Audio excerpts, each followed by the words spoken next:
కపాలం ఆయన ఎందుకు పట్టుకుంటాడు, బ్రహ్మకపాలం మెళ్ళో ఎందుకు వేసుకుంటాడో శంకరాచార్యులు వారు చెప్పారు. బ్రహ్మమస్తకావలి నిబద్ధతే నమశివాయ అన్నారు. అందరికన్నా ముందు బ్రహ్మగారిని సృష్టించి వేదాలు ఇచ్చి సృష్టి చేయవయా అన్నారు. లోకాలకి పెద్దవాడు మొట్టమొదటి సృష్టి చేశాడు కాబట్టి ఆ బ్రహ్మగారి శరీరం కూడా పడిపోతే, ఆ పుర్రె కూడా రుద్రభూమిలో పడిపోతే బాగుండదు. పాపం, మొదట పుట్టినవాడు నేనే పుట్టించి వేదం ఇచ్చి లోకాలని సృష్టించమన్నాను, ఈ పుర్రె కూడా ఇలా పడిపోవడం ఏంటనో తడప తీసి గుచ్చి మెళ్ళో వేసుకున్నాడు. ఇలా వేసుకుంటే ఆ బ్రహ్మల మాల, బ్రహ్మల కపాల మాల ఓ పెద్ద మాల అయిపోయింది. ఆయన అలాగే ఉన్నాడు.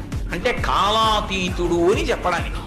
అసలు పరమశివుడికి వయస్సు ఎంత తెలుసున్నవాడు ఎవరు? అందరికన్నా ముందు పుట్టినవాడు ఆయన. పుట్టినవాడేమిటి, ఉన్నవాడు ఆయన. అన్నీ వెళ్ళిపోయిన తర్వాత అన్నీ తనలోకి తీసుకుని ఉండిపోయేవాడు ఆయన. ఇంకా ఆయనకి వయస్సు ఏమిటి? పోనీ అంత ఎత్తుంటారండి, చాలా బాగుంటారండి అందామా? అసలు ఆయన ఆకారం ఏమిటో లోకంలో తెలిసినవాడు లేడు. 63 లీలామూర్తులు, అరూపరూపి లింగస్వరూపం, అంతటా నిండి నిబిడీకృతం అయిపోయినటువంటి వాడు. ఏదాయన రూపం? పుట్టుకేమిటి ఆయన? ఆయన మహానుభావుడు, ఉన్నది ఆయన ఒక్కడే.